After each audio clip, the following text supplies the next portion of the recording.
Oh, there it goes. I see it. Okay. Hey, you guys are off. Hi. I'm off? Nope, we're You're off and running. ready. Off and running. Hi, and welcome to our live Q&A with the best-selling author of the #1 personal finance book of all time, Mr. Robert Kiyosaki. Thanks for coming back and doing this. Well, thank you, Sarah. I enjoy this, and I love being with the beautiful Sarah, who is about to going to get married, but I wish you luck on that. Thank you. Marriage is either heaven or hell, may it be heaven. We have we're on our 60-day countdown. May 1st is the big day, so... the reason why we're here, over the last week, we have had hundreds of questions sent in by our community, and they are all about what everybody wants to know about Rich Dad, Poor Dad. Sure. You ready to get started? I'm What ready. do you think the question that we received dozens of times, it was the same question over and over again. Do you want to guess what that is? Well, you gave me a hint, and it's a legitimate question. Was there really a rich dad? That's a legitimate question. And being a wise ass, you know what I mean? My answer is, what does it matter? But I do know it matters. Yeah. Do you know, it does matter. And so my answer is, yes, there was a rich dad. And you want verification of it is that in 2000, I believe, when it's now the 20th anniversary, but between 2000, Oprah Winfrey called and she asked the same question. Mm-hmm. And she says, was there really a rich dad? And if there wasn't a rich dad, she wouldn't have on the Oprah Winfrey show. She had this is called vet me, you know. Right. So she actually called Rich Dad's son, because Rich Dad and my Poor Dad already died. So they called Rich Dad's son, and he verified it. And I went on the Oprah show, and that's when I went from zero to hero. You know, like, nobody knew who I was. The Oprah effect, they call that. I'm not, being a real man, I'm not a real Oprah fan. But anyway, I love her dearly now. But the other thing is this, we have Rich Dad Radio. And you can go to richdadradio.com. There's an interview with Rich Dad's son. Yes. And you can listen to that interview, and you still don't believe there was a rich dad. Well, read between the lines, as they say. You know what I mean? But anyway, there is a rich dad. The lessons are more important, especially today. Right. Especially today. Right. You're absolutely right. Now, I do want to remind everybody, if you have a question that you want to submit, you can put it in the comment thread of this live stream, and we will hopefully get it answered for you before we end. But the second most asked question, this is a softball question. Do you think that you'll ever make Rich Dad, Poor Dad into a movie? I would be honored and flattered. You know, we all have egos. And I definitely have a big effing ego, you know. But, yeah, I'd be happy to. As long as it's Keanu Reeves who plays me. Okay. Hey, Hollywood, Keanu, if you're out there watching, I think we have your next gig for you. Actually, there was a movie made for me in China. Oh, really? Yeah, and I don't it was really good. The content was quite accurate, you know, and they didn't distort it. This is in Beijing. The only problem was the person that played me was a girl. But she was pretty cute. Yeah. Well, no, hey. but she played me as a little boy, you know what I mean? Yeah. And I don't understand Chinese, but she just nailed it. Yeah. She nailed the anguish of talking to my poor dad, an academic type, you know, professor and nerd. Yeah. And he keeps telling and this little girl kept saying, but I don't want a job. Mm-hmm. I don't want a job. He said, but you have to have a job. Mm-hmm. And that little girl caught it. You know, that is the frustration I think a lot of you guys have out there. You know, they're still telling you to go to a job, get a job, and there's no jobs. Wake up. Wake up. You know, 20 years ago, 1997, when I wrote Rich Dad, Poor Dad, there was plenty of jobs. The economy was booming, but I said, hey, lesson number 1 is the rich don't work for money. And there's a reason for that, which I'll tell you later. Mm-hmm. But our schools keep saying, go to school and get a job. And today, young people are coming away with only tons of student debt and no job. Right. You know, I mean, Ernst & Young which is one of the big 8 accounting firms, just announced they're not asking for college degrees. They'd rather train people themselves. Because, a person like you and most of the team around here, you guys are really smart. I'd rather train you guys than have you go to school. Yeah. That's what's happening. Well, and I think you and I were talking about that before we went live, was the bored kid in the back of the class in school. Me. Yeah, I think a lot of our community and a lot of American kids I know anyway can relate to that. Is they're thinking, what am I doing here? And it's not till you enter the real world that you realize there's so much more out there. Well, I ask you, how much did you learn in school do you use today? Very little. Yeah, and Yeah. that's the problem. Yeah. There's this huge gap between the academics and the capitalists. I'm a capitalist. So when I was about 10 years old or 15 years old, I was sitting in the back of the room, and the only reason I was in school was to just get through school. I knew I was going to be a rich man. I had no doubt I was going to be rich by the time I was 10. And I knew what I was learning in school was not going to help me get rich. So I stuck it out, I flunked out of high school when I was 15, and I flunked out when I was 17. I still got to a great school in New York, and I graduated with a 2.01. But I used nothing of it. Yeah. Now, I'm going to sound like I'm contradicting myself. Education is more important than ever before. A college degree is just a ticket. It's like, before you get to the movie theater, you got to buy a ticket. Yeah. So a college degree is just kind of like buying a ticket so you can watch the movie. That's about all it is. I didn't learn much in school that I use today. And I was a pilot, and I learned to fly and I loved it, but I don't use it today. Right. I don't need to be a pilot to be rich. If you can understand that paradox in there. So education's important, but nothing they're going to teach you in school is going to make you rich. That's the problem. Right. I would even go, there's nothing that you can't pick up at the library that you could, that you can't learn on your own. But they're opposite. Look, there's a polar opposite between poor dad, straight A student, graduated from university in 2 years. I was on the 6-year plan in university. And Stanford graduate, University of Chicago, Northwestern, he was the head of education, and I was flunking out of school. Then I had my rich dad, and they're completely opposite guys. Yeah. One's a capitalist, poor dad was a communist. He didn't know it, but he believed in the government taking care of people. The government should control the economy. The government should tell you how to run your life. That's communism, sports fans. So we have capitalism, we have communism, and we have education. Our educational system is communist. That's the problem with it. And I'm a former Marine, so don't you criticize me. And I went to Vietnam to kill a lot of communists, and I realized they weren't communists, they were good people. So that's why I never fought again. I was never going to have anybody tell me what to do, which was to kill people. So it was a good experience. I loved the Marine Corps. I loved fighting. I still am a fighter, as you can tell. Yeah. But I fight for people's sanity, people's education. So I go back to the question I ask all of you.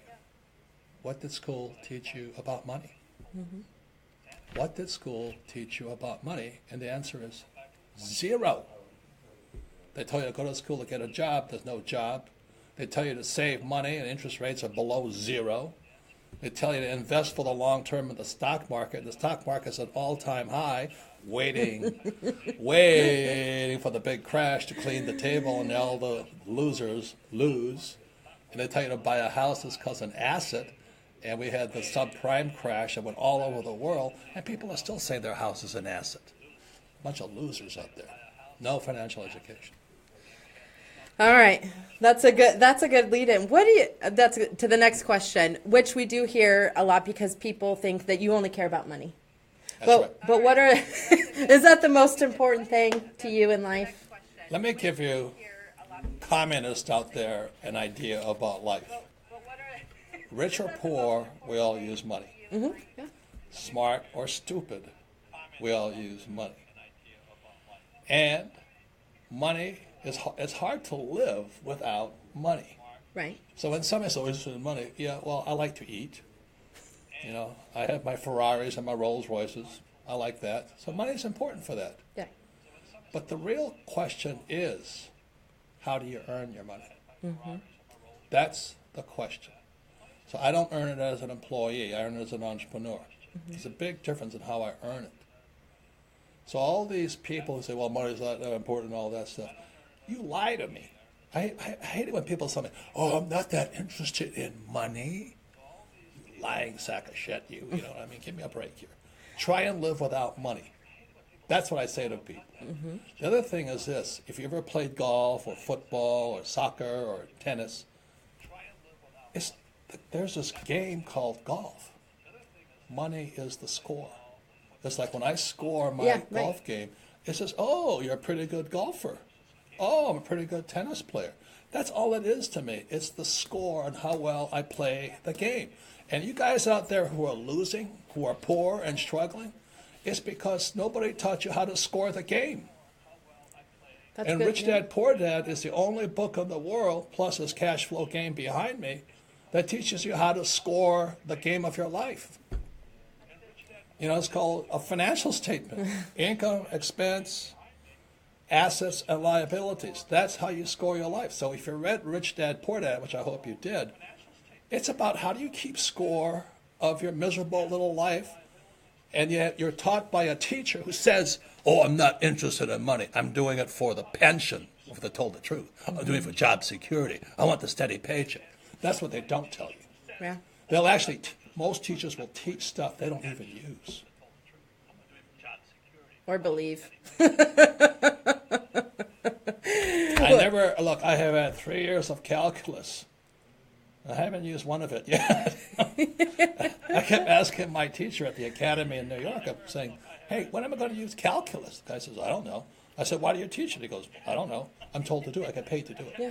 They teach stuff they know you will never use, and they don't use. That's my problem with it. So we are here because we're celebrating the 20-year anniversary of Rich Dad Poor Dad, which has impacted millions of lives around the world. And one of the questions that submitted that I thought was interesting was, over the last 20 years, with all of your success, is there anything that has surprised you? How stupid people are. I mean, I hate to say that. We're after 2008. See what happens? I wrote Rich Dad Poor Dad 1990. It'll release 1997 because I could see 2007. Right. So the new book coming out is Rich Dad 20th Anniversary Edition. It gives you some of the reasons why I wrote Rich Dad Poor Dad. Now, for those of you who may not remember, 1997, we were booming.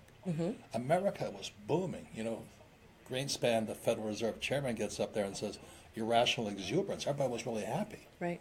Stock prices are going up, real estate prices, everybody had jobs and all this.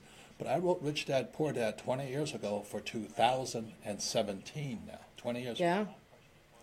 We went into a depression officially in 2007. And we don't know it yet. Obama didn't know it, Hillary doesn't know it, Bernie doesn't know it. And I know some of you don't like Trump, but Trump knows it. We're in trouble.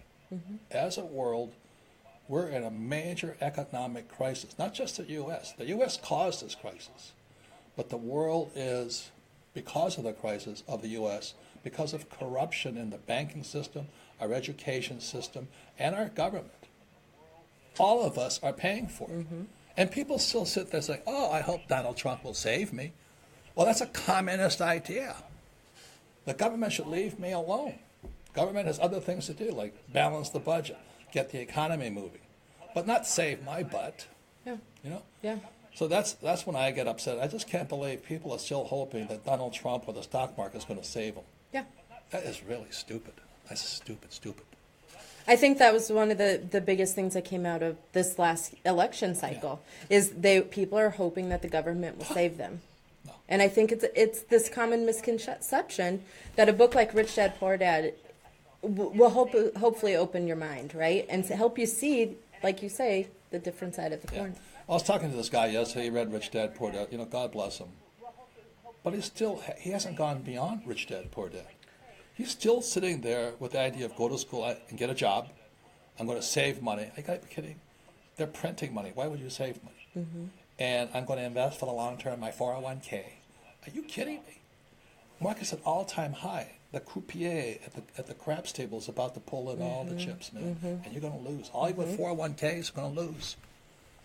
You know, he said, I'm going to buy a house with my wife. I'm going. So that's what kind of. I said, look, you read the book. Did you learn a damn thing? He goes, well. They don't know. They don't.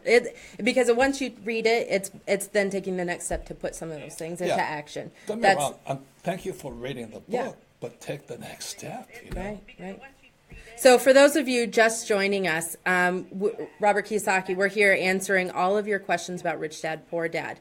And we're celebrating the 20th anniversary of Rich Dad, Poor Dad. And you can pre-order the 20th anniversary edition of Rich Dad, Poor Dad by clicking the richdad20.com link in the comment section of this thread, or by just visiting the website richdad20.com. And there's a special bonus on that site for you if you pre-order today. The book releases April 11th. And so there's a special bonus if you pre-order. Our next question is... go ahead. If you read Rich Dad, Poor Dad, get the 20th anniversary edition, because it'll explain to you why I wrote Rich Dad, Poor Dad 20 years ago. But the new edition is because we all now know Rich Dad was right 20 years ago, but what has changed? So the 20th anniversary edition has all the sidebars and things. The book is the same, but the sidebars will tell you why I was saying what I was saying, because I could see this crash coming. Right. And I hate to say this, we're going to crash again. Yeah. We're going in for the biggest crash in world history. So don't just sit there and tell, I read your book. Hey, do something. Do something, right. Trump can't save you. So for the entrepreneurs out there, in Rich Dad, Poor Dad, you said the most important specialized skills are sales and marketing. Is that still true today? Well, sales equals income. You know, when somebody says, I don't have any money, it's because you're not selling anything. You know, most people sell their labor, their skills and all that. But if you read Rich Dad, Poor Dad, lesson number 1, who knows what lesson number 1 is? The rich don't work for money. You know, I read your book. I said, so you still have a job? Yeah. I said, don't you understand what I said? No. Yeah. I mean, I have those little puppets. Yeah, no. Look. The reason the rich don't work for money, if I could, can I explain something that's pretty horrible? Okay. Yeah. I'm going to give you why I am the way I am, why I went to military school, Federal Academy, and why I was a U.S. Marine. Because I studied economics in school. Now, not the economics they teach you in school, but real economics. So one of the guys I studied was Karl Marx, the father of who wrote the Communist Manifesto and Das Kapital and all that. I also read Ayn Rand, which was Atlas Shrugged. Right. She was a capitalist. Marx was a communist. If you read Marx, you'll see his definition of people, social class struggle. You know, Bernie Sanders says, you know, the poor are going to rise up against the rich and there's all this class struggle. Well, the class struggle starts in school because most teachers are socialists, communists, or fascists. And they don't, the good people, my poor dad was a good man. He didn't study that stuff. So what Marx said was this: in the real world, there is aristocracy. This is agrarian age. Then there was the bourgeois. Bourgeois was the middle class. So back in old times, you know, you had the king and the queen, the aristocracy, and the bourgeois were the people that had businesses like the blacksmith and the shoe repair guy and the cobbler and that stuff. And then there was the proletariat, and the proletariat were the people that worked the land. So what Marx said was this: the definition of a proletariat and a bourgeois was somebody who sold their labor, worked for money to the aristocracy. So Rich Dad said to me, don't ever work for money, because you become either bourgeois and you're happy with a house and a car and a comfortable life, you know, a very average life, or you're going to be proletariat, which is basically a paid slave. So the African Americans are still pissed off because they came over as slaves. They go to school, they hope to become bourgeois, but they never become aristocracy. So aristocracy, if you read Rich Dad Poor Dad, you read through the lines, because that's what I was writing about in there. You don't work for money because what you want is the real estate. So, in the word real estate comes from aristocracy. Real, in Spanish, is it's real land. It's the land of the rich. So the rich in old times always owned real estate, royal estate. And so the average guy goes to school and get a job, and they sell their production. They sell their labor. Right. And that's why we have this huge gap today between the aristocracy, who today are capitalists, and the bourgeois, who's the middle class. And third is the proletariat, the poor. And everybody's upset. They're going, oh, the gap between rich and poor is so wide. Well, because you went to school to be either middle class, which is bourgeois, or proletariat, poor. That's why lesson number 1 in Rich Dad, Poor Dad is the rich don't work for money. What I want to own is I want to own the business, and I want to own the real estate, and I want to own the gold, real gold. Right. I own the oil wells, I own the land, I own that. But you go to school to get a job and work for an idiot like me. So remember that. You have the aristocracy, which is the capitalists. You have the bourgeois, middle class, and the proletariat, which is the poor. Right. Understand that, and you'll understand why lesson number 1 is the rich don't work for money. It's good. So, 20 years ago, your book caused a lot of controversy. And still is, I hope. Why do you think that is? Why do you think that book upset so many people when it first came out? Well, beliefs are comforting. You know what I mean? I have my beliefs. Like, one of the biggest beliefs is, if I'm a good person, I'll go to heaven. And it's comforting. It keeps people in check. Yeah. Okay, I am not going to cheat that guy. I'm going to be a good person. I want to go to heaven. So they believe that. So beliefs are comforting. Yeah. Most people have a belief, if I have a job, I'm secure. Well, there's no such thing as a safe, secure job today. So it's disturbing.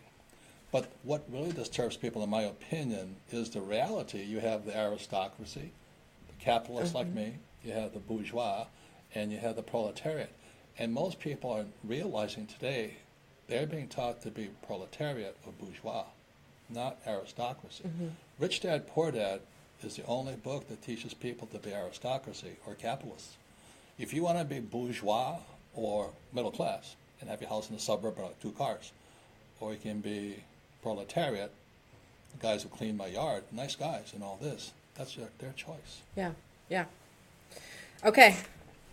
When you wrote the book, did you have a specific person in mind that you were writing it for? Yeah, I hate to say this, it was my poor dad. My poor dad, for Japanese, was pretty tall, 6'4". Like I said, academic genius, graduated from high school, valedictorian, all the stuff, went to the University of Hawaii through 2 years, then Stanford, and all the pedigrees. So they're he's like kind of like Barack Obama. You know what I mean? Barack's from Hawaii or Kenya. Well, we don't know where he's from, but he's from. I'm not Republican or Democrat, so don't get into it. But he's from Hawaii, and he went to a very, very bourgeois school. Obama did, Punahou, private school, rich white kids. Yeah. That's where Barack went. Yeah. Meanwhile, my old man is trying to save the poor colored kids like me. Yeah. You know what I mean? The dumb shits. My old man was a good man, but he knew nothing about money. And then he ran for lieutenant governor of the state of Hawaii. He lost his job at 50 and was never able to recover. Yeah. So I came back from Vietnam in 1973. My dad's unemployed, and that's why I wrote my book. I was kind of hoping he would read the book, but he died. But I had to prove I knew what I was talking about. Right, right. And so I think that holds true. Trying to save my dad. Yeah, and I think there are a lot of your dads out there, right? That how many people are not making enough money, paying too much in tax? Right. They're raised with a certain way. Aristocracy don't pay tax. Look at Trump. He pays 0 tax. He is aristocracy because he owns real estate. Very big difference. Whereas Obama paid 30% in tax. Both good men, both smart men, but one is an employee. Obama is in the E quadrant. Hillary was an S quadrant. Attorney. Trump, capitalist. Okay, so we are getting, we have a few more questions left. What are you reading now that inspires you? I think that Thanks. a lot of people ask that question because they know that you're a student of learning Right. all the time. So what is it now that you're reading? Well, I think the most important thing is you should study what you're interested in. And I was not interested in school except to learn how to fly. I love flying. But today I read two different types of books. This is a very spiritual book. It's called Rules for a Night. Each chapter is about 3 or 4 pages, that's all. It's written by Ethan Hawke, the actor. I would say for all of you who are going to be entrepreneurs, this is like your Bible. Keep it by your bed before you go to bed, and when you wake up, just read one passage. As you can see from all the marks here, I've read it many times. So I read very spiritual books Yeah. because warriors or Marines or anybody in the military, we run on spirit. You know, and what this book says here is this: once you face death, you're not afraid of dying. Most people haven't faced death. And I was nearly killed 3 times in Vietnam. And after you come back, you go, hey, screw you. You Yeah. know, you can't kill me. So that's why I'm a good entrepreneur. I'm not afraid of dying. Most people are. The other book is, you can see this book. This was written by David Stockman. You can see all the stuff in it here. Look at all this. Okay? Yeah. I studied this book. If you really want to understand what's going on, Stockman was, I did a radio interview with him. Right. Everybody's listening to And it. that will air, I think, this Saturday. Okay. So this is an important Very important. radio show to listen Because to. you'll understand why you're being screwed financially. If you don't know that, then keep working hard, you know? Yeah. But fabulous book. This is the next best book of all. It's called The Road to Ruin by James Rickards. And I read until I study books. And the reason is you'll never see this stuff in school. Right. That's why most people are stupid. You're asked to study subjects you'll never use. You don't learn anything about money. So both these men, this was Reagan's budget advisor. He's also worked on Wall Street. And this guy worked for the Pentagon on currency wars, also LTCM, long-term capital management. Both men say we're heading for a collapse. Now, don't give me some bad news. The good news, collapse is when you get rich. I love collapses. But if you're holding on to job security and pensions, a collapse Right. is a bad idea for you. Right. Right. Okay, so that's why Road to Ruin, The Great Deformation, and books like this, Rules for a Night. This is my spiritual book. I kind of like Trump. I like to fight. That's why we're warriors. Yeah. If you're not a warrior, don't read this book. You know, read Pussy Willow or something. So, just as a quick reminder, we are doing a live Q&A with Mr. Robert Kiyosaki. He's answering all your questions. Now you see why I was flunked out of school, right? Hey, we laugh, right? Yeah. At least we can laugh. So he's answering all your questions about Rich Dad, Poor Dad. And just as a reminder, we are celebrating the 20th anniversary of Rich Dad, Poor Dad, the book that has touched millions of lives across the world. And you can pre-order your 20th anniversary edition of Rich Dad, Poor Dad right now by visiting richdad20.com or clicking the link in the comment section of this thread. So Right. The 20th anniversary edition, you'll understand a little bit of what's in here and Yeah. why I wrote Rich Dad, Poor Dad in 1997 for today, 2017. The book is the same, but the reason I wrote it is in the 20th anniversary edition. Yeah, and I think that's important because you've said in a previous interview, then it helps us see the next 20 years. Yeah, we're going down, you guys. We're going to the biggest financial crisis in world history. So the good news is those who are prepared will get very rich. Yeah, And those who are hanging on for job security will probably lose everything. right. And the 401k, let me speak, I don't like that 401k. I think you're being set up, you have a 401k. The stock market is all-time too high. Yeah, I don't give financial advice, and you should do what you have to do, but I wouldn't be in the stock market today at these high levels. yeah, Okay. yeah. Because everything that goes up has to come down, right? I mean, we've seen it time and time again. Yeah, and I like what this guy here, Rickard's saying. He says, what the ultra-rich have done, which is aristocracy have done, is they own 3 things. Just 3 things. Number 1 is gold, real gold, not that fake paper gold, Right. not ETF stuff. Number 2 is they own land. I own lots of land, real estate, royal estate. And number 3 is high-priced artwork. High-priced artwork or museum-quality artwork is going through the roof because it holds its value. You get a Picasso or something like that, you're set. Yeah, But The people are holding paper like stocks, bonds, and mutual funds. I think you're being set up on the crap table of life. Yeah. So that kind of takes us to our if currency collapses, which we've all talked about, how would our community protect its assets? Well, I would read The Road to Ruin because I don't like giving advice on the Great Deformation. This is about the stock collapse, and this is how we're being set up. But what I do, nothing has changed. Like as I said in Rich Dad Poor Dad, Ray Kroc said, somebody asked from the University of Texas, what business is McDonald's in? And Ray Kroc asked him, what business is McDonald's in? The student says, well, you're in hamburgers. He goes, no. McDonald's is in the business of real estate. And today McDonald's owns more real estate than the Catholic Church. And the second thing is gold.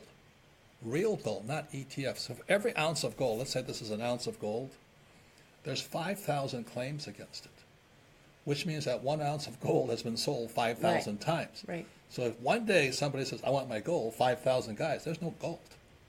If you understand that, that's why you don't want paper. You don't want cash. Yes. You don't want stocks. You don't want mutual funds. You don't want all that stuff. You want real now. Yeah. So that's why I have considerable amounts of gold, not in this country, because I don't trust my country. And I own lots of real estate. Yeah. But the reason I own real estate is debt and taxes, because I can buy real estate with debt, and the more debt I have, I pay no tax. And if you watch Trump in his elections, he says he doesn't pay tax, and he's a king of debt. So it's opposite of what you teach in school. They tell like Susie Orman says, cut up your credit cards, and Dave Ramsey, who's a friend of mine, says, live debt free. That's very good for the bourgeois, the middle class. You should live debt free. But the rich are opposite of that. I have debt and I pay no tax. That's why I'm in real estate. If you understand that, you'll understand it's not the real estate, it's debt and taxes that make you rich. Now, I think I know the answer to this. Is there a preferred type of real estate that you like to invest in? Well, it's one you understand. There's a lot of real estate. But I love residential because shopping malls are toast. Yeah. Look at the shopping mall over here. And Every corner, it seems like. Macy's is going out of business Yep. and all that. So if I wouldn't be in retail, put it that way.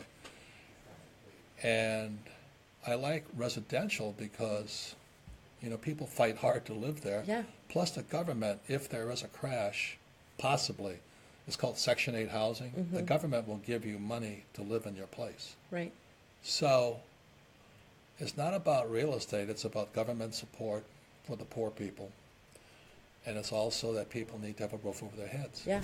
Okay. There's always that demand. Then. I invest in what's real. Yeah. What do people need?